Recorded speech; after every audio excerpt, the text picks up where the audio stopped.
Միացրել եմ ես։ Ներկայանաք ձեր անունը։ Մի րոպե, մի վայրկյան կներեք։ Ուրեմն ես Ռուզաննա Թոմասյանն եմ, Սումգայիթում հերոսաբար զոհված Ռաֆիկ Թոմասյանի դուստր։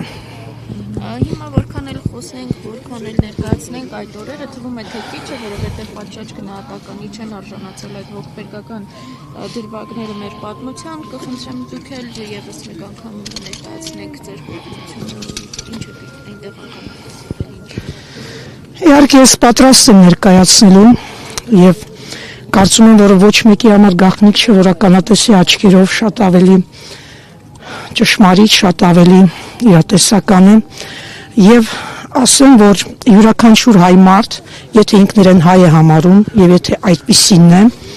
երբեք չպիտի հրաժարվի իր պատմությունից։ Սա մեր պատմությունն է, ինչպես մեր ընտանիքի կենսագրությունը եւ ողբերգությունը, այդպես էլ ողջ ժողովրդի։ Ասեմ, որ ես 1988 թվականին 10 տարեկան երեխա եմ եղել, օրը կիրակի էր, երբ սկսվեց մեր թաղի ջարդը, ջարդերը արդեն իսկ սկսվել են փետրվարի 27-ից, իսկ ավելի ստույգ տվյալներով արդեն 26-ից, որպես պատասխան Արցախի հայության արդար պահանջին, որտեղ ինչպես գիտենք, փետրվարի 20-ին Արցախում պատգամավորների նստաշրջանը որոշում կայացրեց, որպեսզի Արցախը սահմանադրական իրավունքի շրջանակներում դուրս գա Ադրբեջանի կազմից եւ վերամիավորվի մայր Հայաստանի հետ։ Սակայն Ադրբեջանի քաղաքական պատասխանը եղան ջարդերը, որը կարելի է որակել 100% որպես ցեղասպանություն, որովհետեւ լովին համապատասխանում է ցեղասպանության բովանդակության եւ եզրույթին։ Եթե հանգամանորեն մենք դա քննարկենք, ապա կարելի է իրոք դրա մեջ համոզվել։ Ինչևէ, վերադառնամ իմ պատմությանը, մի քիչ դժվար է խոսել իհարկե, որովհետեւ ասելիքը շատ է, բայց ես կփորձեմ որքան հնարավոր է հակիրճ։ Ուրեմն 10 տարեկան երեխա էի, խաղում էի Բաքվում, ունեի ընկերուհիներ ադրբեջանցի, ոչ մի չէր պատկերացնում, որ հնարավոր է Խորհրդային Միության իշխանության պայմաններում նման օրինակ բան տեղի ունենա։ Եվ ընկերուհիս մոտեցավ, ընդամենը երեխա ենք եւ ասաց, որ հիմա մենք հայերին պետք է կոտորենք եւ Թուրքիան մեզ կօգնի։ Ես ուզում եմ դա շեշտել, որովհետեւ ոչ մեկի համար գաղտնիք չէ, որ Թուրքիան միշտ հանդիսացել է որպես ավակ եղբայր Ադրբեջանի համար եւ այն ինչ որ անում է հիմա Ադրբեջանը, նաեւ պայմանավորված է թուրքական պետության պանթուրքիստական ծրագրերից բխող քաղաքականությամբ եւ երբեք չեմ մոռանա, որ ասեց Թուրքիան մեզ կօգնի եւ ասեց ձեր հայերը Ղարաբաղ են պահանջում։ Ես հենց այդ պահից իմացա, որ ինչու՞ն է խնդիրը, բայց չպատկերացի ողջ եղելությունը եւ ողջ այդ սարսափելի ճշմարտությունը, որը պիտի երևի ժամեր առաջ, որին պիտի ականատես լինեի։ Ես բարձրացա տուն, անմիջապես հայտնեցի, որ իմ ընկերուն այդպիսի բան ասաց, իհարկե տանը ոչ մեկ ասեմ, ես ինչպես որ հիշում եմ, ոչ մի ասենք բառ չասեց, անգամ դեմքի արտահայտությունից դա այդքան էլ չերևաց, որ ինչ որ անհանգստություն կա, որտեղ նորից եմ կրկնում, ոչ մեկ չէր պատկերացնում, բայց հայրս եւ պապիկս, հայրս տեղյակ էր, անկեղծ ասած ինքը գիտեր ինչ էր կատարվում, որովհետեւ ինքը դուրս էր գալիս խանութներ եւ տեսնում էր ինչ է կատարվում, բայց մեզ չի ասել։ Տղամարդիկ սկսել են նախապատրաստվել ինքնապաշտպանության, այդ ժամանակ մենք ընտանիքում 6 հոգի էինք, հայրս, պապիկս, տատիկս, մայրս, ես, քուրիկս եւ եղբայրս 6 հոգի։ Ես տեսա ինչպես է հայրս եւ պապս հանում մեծ դանակներ, խոհարարական դանակներ ունեինք տանը, որտեղ պապս խոհարար էր։ Հայրս ինչ որ կացին էր հանում, ածխաթթու ջուր էին տաքացնում երման, որպեսզի պատրաստվեն ինքնապաշտպանության։ Իհարկե այդ ամենը ահավոր էր, ես չեմ կարող հիմա հաղորդել այն բոլոր զգացողությունները, որ այդ պահին ինձ պատել էին, բայց ինչ որտեղ պատմելով հիմա այստեղ վերհիշելով իհարկե ինչ որտեղ նաև զգում եմ, ասեմ ձեզ։ Եվ ժամեր անց, ոչ թե ժամեր անց, մի քանի րոպե անց, երևի թե ցերեկվա ժամը 1-ն էր, ես չեմ հիշում, բայց օրը կիրակի էր, փետրվարի 28-ն էր։ Մեր ամբողջ բակը լցվեց սևազգեստ մարդկանցով, ջարդարարներով, որոնք բոլորը սև էին հագած, կրում էին սև ժապավեններ եւ գոչում էին մահ հայերին եւ անգամ կարգախոսներ են հնչում ռուսների դեմ։ Ես ուզում եմ, որ այդ փաստը ֆիքսեն, որովհետեւ երբ որ այսօր խոսվում է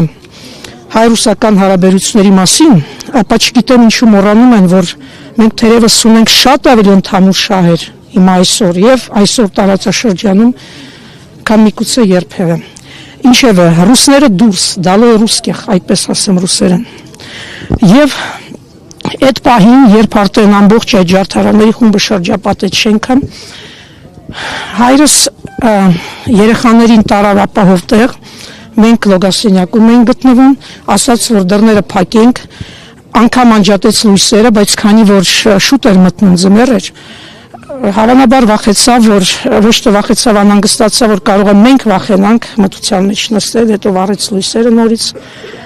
Եվ այսպես մենք մնացինք լոգասենյակում այդ սարսափի ու վախի զգացողությամբ։ Երևի թե երեխա ենք, այդքան չենք պատկերացնում իրավիճակը, միգուցե։ Եվ մի պահ ուրեմն լսվեցին ձայներ։ Ուրեմն ադրբեջանցիները գոռում գոչումով բարձրացան վերև, զարկեցին մեր դռները, նրանք նախապես գիտեին, որտեղ են հայերը բնակվում, որովհետև օրեր առաջ ինչ որ գրառումներ են կատարում, մտնում են ինչ որ նպատակով, ֆիքսում էին, ասենք, հայերի բնակարանները, որպեսզի կարողանան հեշտությամբ, ասենք, իրենց ծև գործը անեն։ Եվ երբ որ դռները ծեծեցին, արդեն հայրս ու պապս սպասում էին, եւ հարց հնչեց. դուք ադրբեջանցի եք թե հայ։ Պապս հավանաբար ասեց հայ եմ, այն մտքով, որ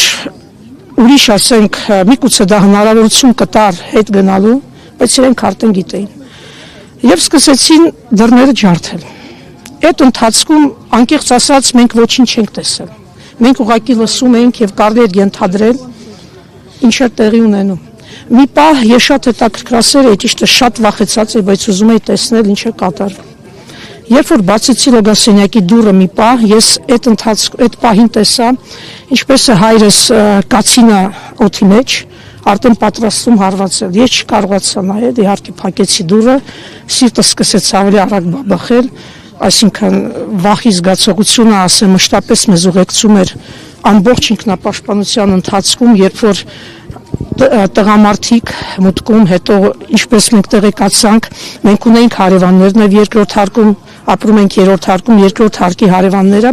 Տրթացյանները, հայր եւ որդի 4 հոգով 8-ից 9 ժամ դիմադրում են թուրքերին։ Իսկ մենք գտնվում էինք լոգասենյակում, իմ տատիկս եւ մայրիկս գտնում էին ադրբեջանցի հարևանուհու տանը, որը իդեպ թույլ չտվեց, որպեսզի մեր հարազատները դուրս գան, որովհետև ասաց, որ ձեզ կսպանեն, գոնե դուք ողջ մնացեք, տղամարդկանց սպանելու են, որպեսզի ձեր երեխաներին տիրություն անեն։ Եվ այսպես մենք առանց իմանալու թե ինչ է տեղի ունենում, որտեղ են մեր հարազատները, այսպես ասենք, լուրջ ունեինք, պարզապես սպասում էինք այդ ողջ ընթացքում, թե ինչ պիտի տեղի ունենա։ Այդ ընթացքում հայրս եկավ, մեզ տեղափոխեց ննջարսենյակ, մտածելով, որ ավելի ապահով կլինենք եւ հավանաբար պետք է իջնեին ներքև միանային մեր հարևանների հետ եւ այսպես 4 հոգով դիմադրեին եւ անհայտ էր ինչքան, որտեղ մենք չգիտեինք, որ զինվորները պետք է գային, իհարկե ուշացան, ինչպես Միխայել Գորբաչովն էր ասում, ԽՍՀՄ-ի վերջին նախագահ, այդպես ասենք, որ զինվորները ուշացան 3 ժամով, բայց իրականում նրանք 3 օրով ուշացան, որովհետև արդեն անօրինականություն, անկարգությունը համակել է ողջ քաղաքը եւ ասեմ ձեզ մի քիչ առաջ ու հետ եմ անում դեպքեր, իհարկե կներեք, որովհետև նորից եմ ասում, ասելիքը շատ է, պարզապես ես այն դրվագները ներկայացնեմ, որոնք կոնկրետ առնչվում են մեր տեսածի հետ ու մեր լսածի հետ։ Ուրեմն 4 հոգով դիմադրում են 8-ից 9 ժամ։ Երբ որ հայրս վերջին անգամ մեզ արդեն տեղափոխում էր ննջասենյակ, ես ասեցի կվերադառնաս, ինքը իհարկե ասեց այո։ Դա եղավ թերևս վերջին րոպեները, երբ ես տեսա իմ հորը։ Եվ ճիշտ է, պապիկիս տեսել էի նաև, որովհետև ինքը ընթացքում մտնում էր բնակարանը, այնտեղից թուրքերը, երբ որ սխալը հազանգով կանչեցին հրշեջ մեքենան, որովհետև երբ որ գրոհում էին ուղղությամբ, հնարավոր չէր ինքնապաշտպանությունը կոտրեն, անգամ ես լսել եմ ձայներ, որ ինչպես է մի ադրբեջանցի ջարդարար խնդրում էր հորս, որպեսզի հայրս դռները փակի։ Դա եղել է այն ժամանակ, երբ արդեն հրշեջ մեքենան ուրեմն դիտավորյալ ադրբեջանցիները ասել են, որ հրդեհ է բռնկվել, կանչել են, որպեսզի կարողանան ուրեմն աստիճանները դնեն եւ բարձրանան եւ իհարկե կտուրի վրայից այսպես շրջափակման մեջ առնեն անգամ ինչպես նաեւ ես իմացել եմ մեր ուրեմն երկրորդ մուտքի հարևանի հայ հարևանի ուրեմն բնակարանի պատնեն քանդել, այսինքն իրենց հաջողվել է 3 կողմից շրջափակման մեջ առնել ուրեմն հայրիկիս, ինչպես նաև պապիկիս եւ 2 մեր հայ հարևաններին եւ այսպիսով իսկ դյուրացնել իրենց ուրեմն նպատակը եւ պապս մտնում էր, որովհետեւ եղել են դեպքեր, երբ ադրբեջանցիները անգամ պատուհաններից փորձում էին ներս մտնել, այսինքն տարբեր կողմերից, որպեսզի կարողանան դիմադրությունը մարել եւ երբ որ պապս զարկեց դուռը, ննջասենյակի դուռը մի բան ինչ-որ մեկը զարկեց, ես չհամարձակվեցի բացել, բայց բացեցի բոլոր դեպքերում ու տեսա պապիկիս դեմքը այսպես սառը, մի տեսակ մտքերի մեջ, թե բնական է ասենք այդ իրավիճակում եւ ասեցի ինչ են ուզում ադրբեջանցիները, ինչի համար են եկել, գնա ասա թող Ղարաբաղը իրենց լինի. Այսինքն այդ պայն ես այդպես է ասում, ինչի համար են եկել, դե երեխա է, չէի պատկերացնում, բնական է որ հիմա այդպիսի բան չեմ էլ ասի, որտեղ ինձ համար Ղարաբաղը դա Արցախ է, եղել է Արցախ ու կլինի Արցախ. Պապս նայեց ինձ, ասեցի ուր է, պապան ուր են, եւ այդպիսի հարցեր էի տալիս, ինքը լուրը չէր պատասխանում, ոչ մի բան չէր ասում. Եվ այդ ընթացքում ինքը մտնում էր, որպեսզի ասենք նորից ջրերը տաքացին, Երմանջուրը, ինչ կար չկար այդ օրը մեր տանը, օգտագործել են ինքնապաշտպանության նպատակով։ Եվ պապս հետո մի առիթով պատմեց, երբ որ հորդ բռնեցին, ասեց հայրիկիդ, ինքը շատ վիրավոր էր, իրեն խփել են մի քանի տեղից, ինքը փորձեց այդ վերջին իր ուժերը հավաքել եւ հորս օգնության հասնել, եւ երբ որ ադրբեջանցիները դա նկատեցին, իհարկե մինչև վերջ կարելի է ասել այդքան հարվածեցին ու խփեցին, որ պապս պատմում է, հիմա ինքը ողջ չի, մահացած է։ Ուրեմն ինքը պատմում է, որ ինքը այդպես արյունլվա անկավ ուրեմն այդ լավազանի վրա եւ ամբողջը արյուն ներկվեց, այսինքն գիտակցությունը կորցրեց։ Մեր հարևանը իշխանը Տրթացյան նմանապես մերոնց հետ էր միջև վերջ, բայց նաեւ այդ ընթացքում, չգիտեմ ինչ ասենք հանգամանքներում, երևի թե հավանաբար վիրավոր էր կամ միգուցե, չգիտեմ, չեմ կարող ասել որտեղ էր, իշխանի հորն են սպանել, հայրս մնացել էր մենակ։ Եվ երբ որ պապս ուզում էր օգնել հորս, արդեն ոչ մի հնարավորություն չուներ։ Անգամ ինքը պատմում է, որ միջև այդ ինքը մի ադրբեջանցու կարողացել է այդ մեծ դանակով հարվածել ու պատմում է, որ ուրեմն դանակի մի ծայրը ուրեմն մտել է մարմնի մեջ, մյուս կողմից դուրս է եկել։ Ինքը պատմում էր, ասենք, որպես ականատես եւ այդ բաները իհարկե մենք չենք տեսել, բայց իմանում ենք պապիկիս պատմածից։ Մի խոսքով հայրս զոհվեց, ինքը վերջինն էր, որին ադրբեջանցիները սպանեցին մուտքում, մնալով մենակ 10-15 րոպե հետո եկան զինվորները։ Բայց ես ուզում եմ մի ասենք նաև նորից հիշեցնեմ, որ նորից ասեմ, որ այն ինչ որ տեղի ունեցել Սումգայիթում, դա նախապես ծրագրած էր ադրբեջանական իշխանությունների կողմից, դրա մեջ ոչ մի կասկած չկա եւ իշխանությունների, գերագույն իշխանությունների Մոսկվայի, այդպես ասեմ, կենտրոնական իշխանությունների թողտվության պայմաններում էր իրականացվում։ Այսինքն հայ ժողովրդի արցախյան պայքարը մարելու, այդ ոգին մարելու, շարժումը կասեցնելու նպատակով թույլ տրվեց նման ոչրագործություն, բայց ոչ մեկ չէր պատկերացնում, որ դա ավելի եւ ավելի կսրեր ընդհանրապես շարժման այդ տրամադրությունը եւ բոլորս ինքներս տեսնում ենք, որ ինչ է կատարվում, այսօր հերքել պատմական ճշմարտությունը նշանակում է լինել իր իսկ ազգային ինքնության թշնամին ու այն հայը, որ կհամարձակվի նման բան ասել, կբերեք ինձ ասեմ ձեզ, երևի թե դրսի թշնամուցել ավելի թշնամի է ու ավելի գարշ։ Կներեք, ինչպես են Հայաստանում պատրաստվում Ադրբեջանի հետ խաղաղապրել։ Ադրբեջանի վերաբերմունքը հայության նկատմամբ որևէ կերպ փոխվել է։ Ադրբեջանի վերաբերմունքը հայության նկատմամբ չի փոխվել, որովհետև այսօր շրջանառվում է շատ է խոսվում արևմտյան Ադրբեջան, այդ ասույթը միշտ պաշտոնական Բաքուն ասենք միշտ հնչեցնում է եւ այս պարագայում երբ որ Ադրբեջանը մեր պապենական, մեր պատմական հողերը,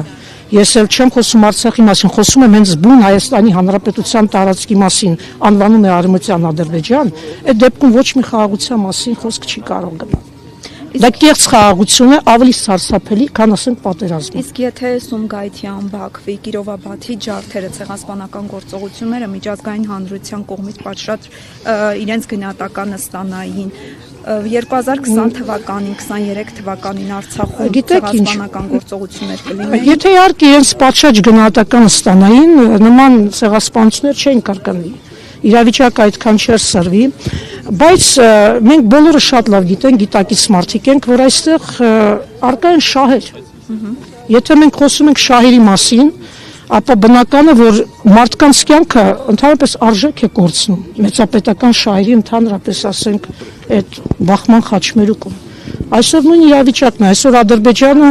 չեղածը ներկայացում է եղածի պես, խոսում է Խոջալույի մասին, մի բան, որ սարքել են հենց իրենք, ասենք հայ-ադրբեջանական աչին պատերազմի ժամանակ, ինչի մասն է խոսքը։ Եվ այդ պետությունը, որը ոտից գլուխ հանցագործ է, այսօր ինչ-որ դատավարություններ է կազմակերպում։ Հանցագործը դատում է հանցագործին,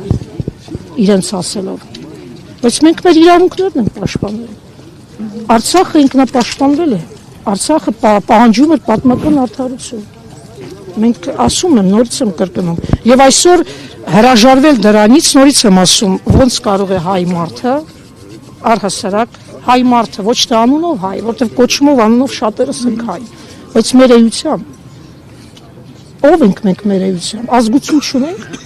նորից եմ ասում, ես չեմ հավատում, որ խաղաղությունը հնարավոր է, որովհետեւ Ադրբեջանում ոչինչ չի փոխվել, միգուցե կան առողջ տատողությամբ մարդիկ, բայց իրենք պետական մակարդակով հայատյացություն են քարոզում եւ դեռ կարող եմ ասել առիթը բաց չեն թողնի պանթուրքիստական ծրագրեր իրականություն դարձնելու համար։ Ասում եմ 10 տարեկանում իմ լսածը, այն ինչ որ ես հիմա լսել եմ 10 տարեկանում, հիմա ակնհայտ, ասում եմ մենք հայերին կոտորելու ենք եւ Թուրքիան մեզ կօգնի։ Իսկ ինչ վերաբերում է հայ-ռուսական հարաբերություններին, նորից եմ կրկնում, եթե ասենք հնչում են կարգախոսներ անգամ Ռուսաստանի եւ ռուսների դեմ, ապա մենք պիտի այստեղից մեր հաշիվները ասենք առնենք։ Շնորհակալ եմ։